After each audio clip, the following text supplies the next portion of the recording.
ろくろ首。首をスルスルと伸ばし油をなめると言われる妖怪であるが、首が胴体から離れて飛び回る抜け首と呼ばれるろくろ首が原型とされ、古くは中国の妖怪非当番に由来すると考えられている。中国の妖怪非当番は人の姿で首に赤いあざがあり、夜になると首だけが胴体から離れて宙を飛び、虫を食らったり人を襲って生き血をすすったりすると言われている。また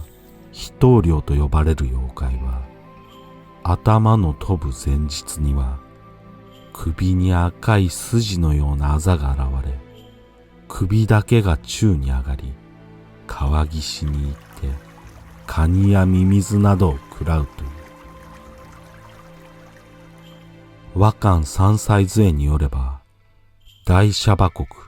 ジャワ島に頭を飛ばす者がいる。目には瞳がなく、現地では虫落としや楽民と呼ばれている。漢の武帝の時代には、体をバラバラにできる人間がいて、首や腕を飛ばしたという。宋人記によれば、呉の武将朱漢の下女は夜な夜な首を飛ばした。首を離れた体を見ると冷たくなり、息も弱まっていたために布団をかけてやったところ、戻ってきた首が体に戻れず苦しんだ。布団を剥がすと首は体に戻り落ち着いたのだという。別の話では、銅のお盆で体を覆ったところ、首が体に戻ることができずに死んでしまったという。これらの話は小泉八雲の怪談ろくろ首にも同じ特徴が見られ、首には赤いあざがあり、夜な夜な首を飛ばしては虫を食らい、胴体を動かしたところ、ろくろ首は体に戻れなくなったと怒り狂って襲いかかり、しまいには死んでしまったという。この小泉八雲のろくろ首の話はかなり豪快で面白い。動画にもしているので、ぜひ見ていただきたい。ろくろ首の首のあざの特徴は、日本の書物にもたびたび書かれている。古今百物語評判では、肥後の国、熊本県で宿の女房の首が抜けて飛び、次の日に元に戻っていた女房の首の周りには筋が残っていたといい、中領万録では吉野山の奥地にあるろくろ首村の住人は皆ろくろ首で、子供の頃から首巻きをつけていて、首巻きを取ると首の周りに筋があったという。香川県さぬき市にもろくろ首の女の首には輪のようなあざがあるという伝承がある。抜け首のろくろ首伝承は幽体離脱や生き霊に近いと思われる話も多い。そろり物語や諸国百物語では、ある男が道を塞ぐ鶏に出会い、よくよく見ると女の首であった。刀を抜いて追いかけたところ、その首は一軒の家に逃げ込んで、男がその家の様子を伺っていると、中から、怖い夢を見た。刀を持った男に追いかけられて、家に逃げ込んだところで目が覚めた。と、話し声が聞こえたという。詳細筆記では、ある住職が寝ていると、胸のあたりに人の頭が飛んできたので、手に取って投げつけると、どこかへ行ってしまった。翌朝、寺の下男が暇をこうたので、訳を聞くと、昨晩、首が参りませんでしたかという。来たと答えると、私には抜け首の病があるのです。と言って、故郷の下総の国へ帰っていった。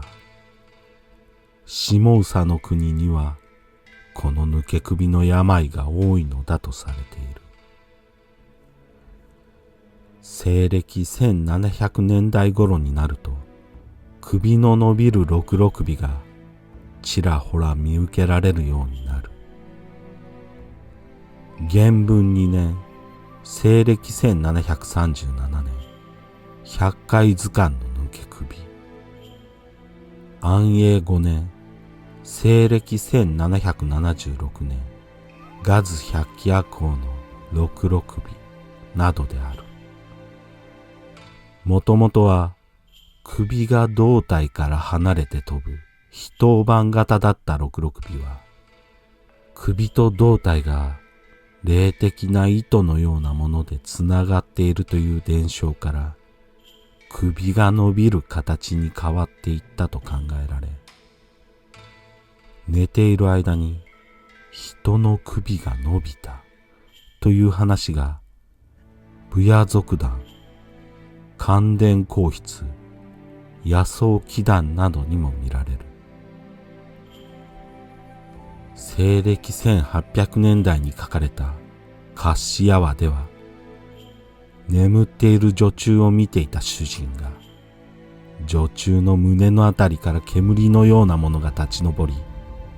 見る間に首が伸び上がったのを見て驚いていると、その気配を感じたのか、寝返りを打ち、首は元通りに戻っていったという。この頃、遊女が寝ている間に首をスルスルと伸ばして、行灯の油を舐めたといった怪談が流行した。この頃から六六首の首は伸びるものとして定着していったと考えられる。さらに六六首の首が伸びるのは因果因縁によるものだという話も出てくる。列国怪談聞き書き草子では、海進という僧がおよつという女と駆け落ちをした。しかし、およつが病にかかり、旅の資金も尽きた海進は、およつを山中で谷底に突き落とし、殺してしまった。その後、仏の道を捨てた海進は、ある宿の娘と深い仲になった。しかしその夜、娘の首がスルスル伸びたかと思うと、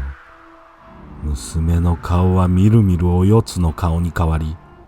恨みつらみを吐き出した。海進は過ちを悔い、娘の父親にすべてを打ち明けた。すると父親は、自分もかつて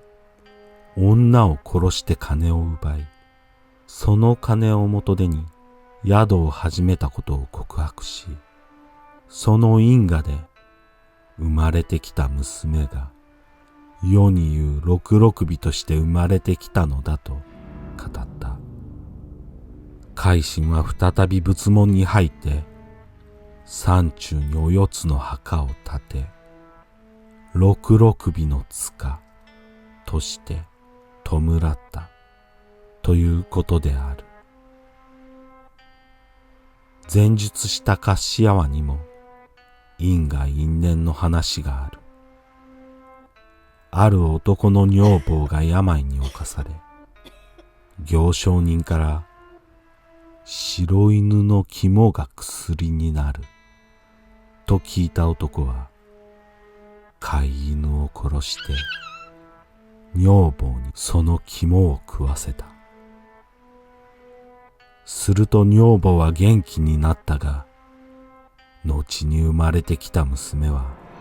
六六尾となって生まれてきた。ある時、娘の首が抜け出て宙を舞っていると、どこからか白い犬が現れて首を噛まれ死んでしまったという。さまざまに伝えられる六六尾の伝承。中国で辺境の地に住む化け物のように描かれた非当番は、日本で徐々に幽体離脱や生き量などの意識が浮遊する現象と抜け首とが融合していく。そしてその首や意識が糸のようなものでつながっている表現が、首が伸び上がっているように描かれて、首が伸び上がる六六尾のイメージに変化していった。おそらく見せ物小屋などの首が伸びる六六尾の仕掛けにより、このイメージが定着していったのではないだろうか。そうしてこの病的な現象は因果因縁によるものだと語られていく。